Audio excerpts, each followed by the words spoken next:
Come on in, please. Trump economic advisor Steve Moore.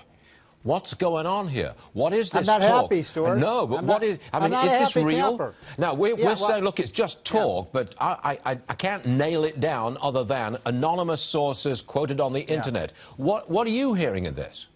Well, as you know, my buddy Larry Kudlow and I had a major piece in the Wall Street Journal on Friday arguing for an urgency in the tax cut. Get this thing done in the first 100 days. Something you've talked a lot about on your show, Stuart, make it retroactive to the start of the year so you get a lot of this economic activity now. And I'm getting the same. Look, I don't know what the latest is from the White House in terms of what they're thinking, but I talked to a lot of hedge fund managers, I talked to a lot of people on Wall Street. They're getting nervous about the tax cut being put on the back burner. Dumb idea. Get it done now, because I agree with your analysis of the market. I think this is spooking the markets a little bit. Reagan learned this lesson. Remember, he delayed his tax cut until the end of 1982, start of 83. It's one of the things that actually delayed the recovery that we had in the 80s. I think Trump, hopefully I'm wrong, but I think he may be making the same mistake. Steve, is this a standoff between Republicans in Congress, some of whom say they are deficit hawks? You can't have a tax cut unless you pay for it. You can't have a tax cut that increases the deficit. Is it a standoff between them and President Trump? A little bit. And by the way, one of the lessons, again, to go back to the Reagan years, because I think the historical parallels are very interesting. Reagan, as you may recall, Stuart, he passed the tax cut first, then he did the budget. And to do the budget first, then you do the tax cut, you're putting the tax cut at very great risk if you do that. But I think the bigger problem is a lot of Republicans I talk to on Capitol Hill say, we can't do the tax cut right now, we got to deal with Obamacare. And I'm like, why can't you do both? Why can't you deal with Obamacare and the tax cut? They're both very high priorities. I think you're making a big mistake if you delay. The latest I've heard is they're talking about maybe doing the tax cut in the summer months. I mean, you've wasted 6 months. Yes, I mean, the base is not happy about any delay in the tax-cutting package, just not happy at all. Here's another negative, Steve, and I want to bring this up with you as well. President Trump has just signed an executive order. It's about regulations. Every one new regulation, you've got to get rid of 2 old ones. Love that.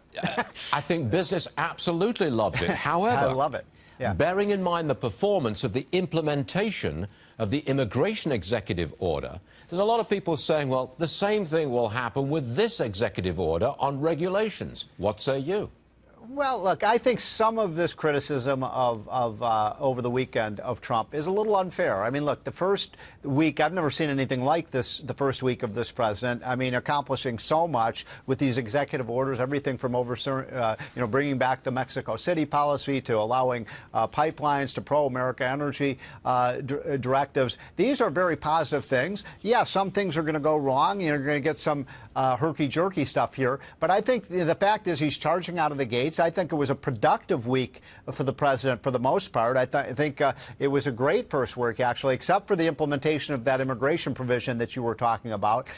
So I think some of those criticisms are simply unfair. Everything's not going to always go exactly smoothly, but what this president has said is, I'm going to keep these promises. Now, the only problem I have with the, every new regulation has to be, replaced with 2 suspensions of regulations. It depends on how some of these things cost. I mean, you could have a major regulation that has a huge impact on the economy, and then they get rid of 2 that have no impact at all. I'd love to see just, in addition to this, why not just suspend all new regulations until we get the ones we've got under control? Fair point. Hold on a second, Steve, because President Trump did meet with small business folks at the White House earlier this morning. There was a brief tape of what he had to say to them. Roll that tape, please.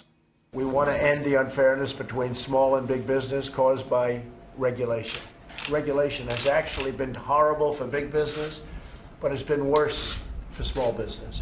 Plus, small business can't hire the kind of talent that the big businesses can hire, so it's really very unfair.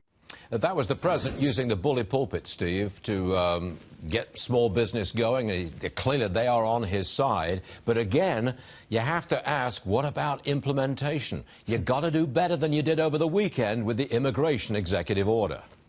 Well, that's true, and this learning comes from doing, and I think these things will run more smoothly as time goes on. It's interesting that Trump mentioned in that clip, because I didn't hear the whole interview, but he mentioned regulation, absolutely a big issue. But the question is, did he mention the tax cuts? I missed that, Stuart. Did you know if he mentioned? Okay, well, good. It was the carrot that he was dangling in front of small business, saying, look, this is coming down the pipe. This is really going to help you. So he did say it. But again, there was no mention of the timing of the tax-cutting package, only that the president was pushing for it. The other issue is the president has to make clear that not just corporate tax rates are going to be cut, which is important, but also these small, did you know, Stuart, in the United States we have 26 million small businesses? Yes, so they are the Yep. backbone of the economy. You got to do both. You got to do the small business and the corporate tax cut together, or else you're going to lose one or the other. If you do that, I think you got a pro-growth package. I actually think you could get Democrats to vote something that maybe has some infrastructure spending, cuts that business tax rate. I mean, almost every economist agrees that our business taxes are abhorrent, and they're leading to companies leaving. I mean, how many reports have you done in the last year, Stuart, about American companies leaving the United States through inversions? Are you out in the cold, Steve?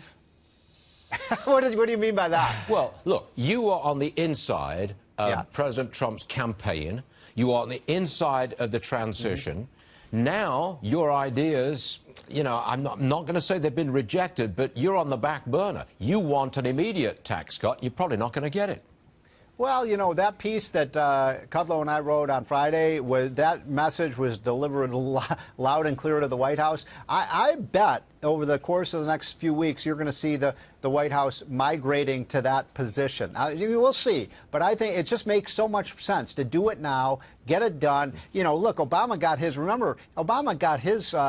stimulus plan done in, 60 days? Why does it have to take 6 months to get a tax cut bill when this was the #1 promise that Donald Trump made? I don't understand the logic of delaying it. I really don't. I just don't think it makes no sense. That question is what the Republican base is asking big time right now, and the stock market too.